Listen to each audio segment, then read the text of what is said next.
الحمد لله نحمده ونستعينه ونستغفره ونؤمن به ونتوكل عليه ونعوذ بالله من شرور أنفسنا ومن سيئات أعمالنا من يهده الله فلا مضل له ومن يضلله فلا هادي له ونشهد أن لا إله إلا الله وحده لا شريك له ونشهد أن سيدنا وسندنا ونبينا وحبيبنا ومولانا محمدا عبده ورسوله أما بعد فأعوذ بالله من الشيطان الرجيم بسم الله الرحمن الرحيم وإذ قال إبراهيم رب اجعل هذا البلد آمنا صدق الله العظيم وصدق رسوله النبي الأمي الكريم ونحن على ذلك لمن الشاهدين والشاكرين والحمد لله رب العالمين اللهم صل على سيدنا محمد وعلى آل سيدنا محمد وبارك وسلم معزز علماء کرام بزرگان محترم حق تعالیٰ جل شانہ نے ایمان اور کلمے کی نعمت ہم سب کو عطا فرمائی ہے۔ اسلام کے 5 اہم ارکان اور 5 اہم رکن ہیں۔ ایک تو ہے ایمان، دوسری چیز ہے نماز، روزہ، زکات اور حج۔ ایمان یہ عقیدہ ہے کہ مسلمان کا یہ عقیدہ ہونا چاہیے کہ اس کائنات کا مالک اور اس کائنات کا پیدا کرنے والا اور اس کائنات کو وجود میں لانے والا اور اس کائنات کو ختم کرنے والی ذات وہ اکیلے ایک اللہ کی ذات ہے۔ تو ایک تو ہے ایمان جس کو کہتے ہیں عقیدہ، دوسری 4 عبادات ہیں، نماز ہے، روزہ ہے، زکات ہے، حج ہے۔ ان چاروں عبادات میں سے 2 عبادت ایسی خاص ہے جو ہر ایک انسان کے لیے ہے، جیسے نماز اور روزہ۔ غریب کے لیے بھی ہے، مالدار کے لیے بھی ہے، خوبصورت کے لیے بھی ہے، کالے کلوٹے کے لیے بھی ہے، دنیا کے ہر ایک انسانوں کے لیے نماز اور روزہ ہے۔ رہا مسئلہ زکات اور حج کا، تو زکات یہ مسلمان ہی ادا کرے گا، لیکن اس کے مسائل ہے کہ بھائی جو 7.5 تولہ سونا اور 52 تولہ چاندی اور جو اس کا نصاب ہے اس کی بقدرہ اس کے پاس مال دولت ہے، تو پھر وہ زکات اس کے اوپر واجب ہو جاتی ہے۔ لیکن یہ زکات ہر ایک پر نہیں، یعنی غریب ہے تو اس کی پر زکات نہیں ہے۔ اسی طریقے سے حج، ایک آدمی وہ ہے جس کے پاس مال و دولت اللہ نے دی ہے اور وہ مسائل کی روشنی میں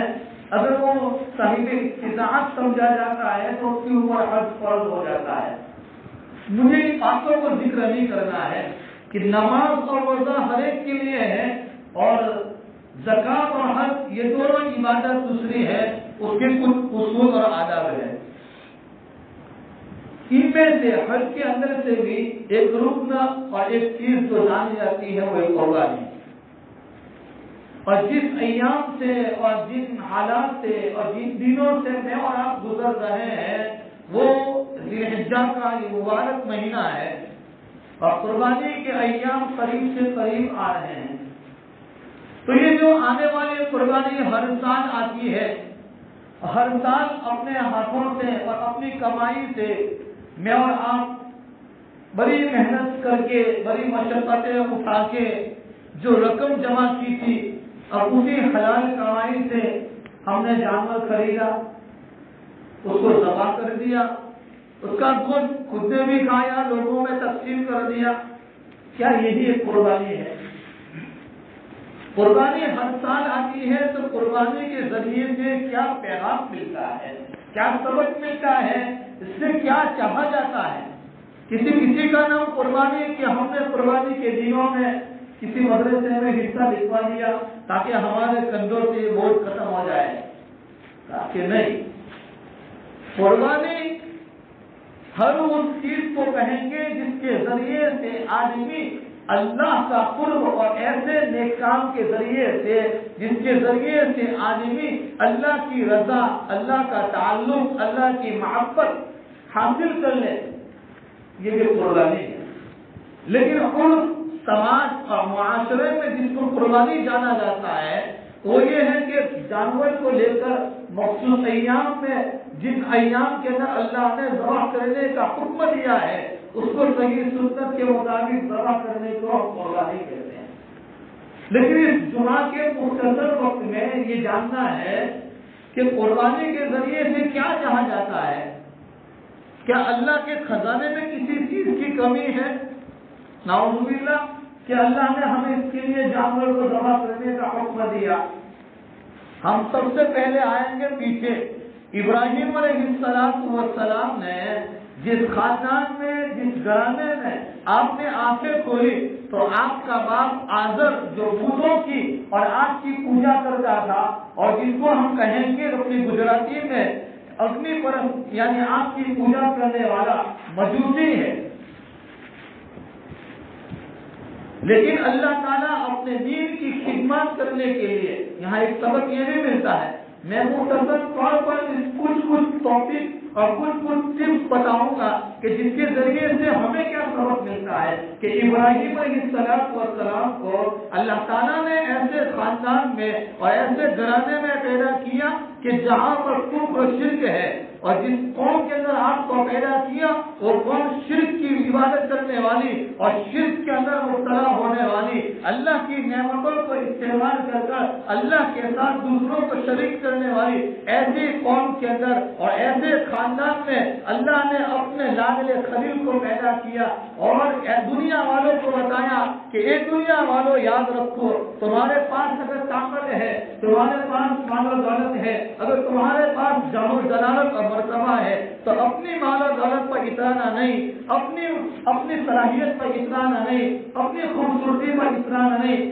میں وہ بادشاہ ہوں کہ جہاں کفر و شرک کے اندر اور آج کی پوجا کرنے والے خاندان میں بھی میں میرا نام لینے والے اور توحید کی دعوت کو دنیا کے انسانوں تک اور قیامت تک آنے والے انسانوں کو پہنچانے کے لیے میں میرے بندوں کو پیدا کرنے کو قادر ہوں. اللہ نے دنیا والوں کو بتایا کہ ابراہیم علیہ السلام کی ایسے گھرانے سے پیدائش ہوئی. لیکن یہاں دوسرا سبق یہ بھی ملتا ہے کہ ابراہیم علیہ السلام نے جب اللہ کی ربوبیت کی، اللہ کی وحدانیت کی اور توحید کی، اللہ کے ایک ہونے کی، اللہ کے مالک اور رازق ہونے کی، اللہ کے خالق ہونے کی جب اپنے باپ کو، اپنے خاندان والوں کو دعوت دی تو وہیں سے آپ کے ساتھ دشمنی شروع ہوئی. یہاں یہ سبق ملتا ہے اگر دین کی دعوت لے کر کھڑے ہو جائیں گے، اگر تم اللہ کی ربوبیت کو اللہ کے بندوں کو بتانے کے لیے کھڑے ہوں گے تو آپ کے خاندان میں سے ہی آپ کا کوئی دشمن پیدا ہو جائے گا. گھبرانے کی ضرورت نہیں ہے، یہ تو تسلی ہے ہمارے لیے. اگر ہم دین حق کی دعوت کو لے کر اپنے خاندان والوں کے پاس، اپنے رشتہ داروں کے پاس جائیں گے تو سامنے سے اس کا ریئیکشن ہونے والا ہے. جیسے اللہ کے نبی کے زمانے میں اللہ کے نبی کے ساتھ ہوا ہے، دوسرے انبیاء کے ساتھ ہوا ہے، لیکن ابراہیم علیہ السلام کے ساتھ بھی ہوا. کیا آپ کے باپ نے نہیں مانا کہ ابراہیم کس معبود کی اور کس رب کی عبادت کرنے کا حکم دیتے ہو؟ ابراہیم علیہ السلام کہہ رہے ہیں باپ میں آپ کو کھلے ہوئے گمراہی میں دیکھ رہا ہوں. نہیں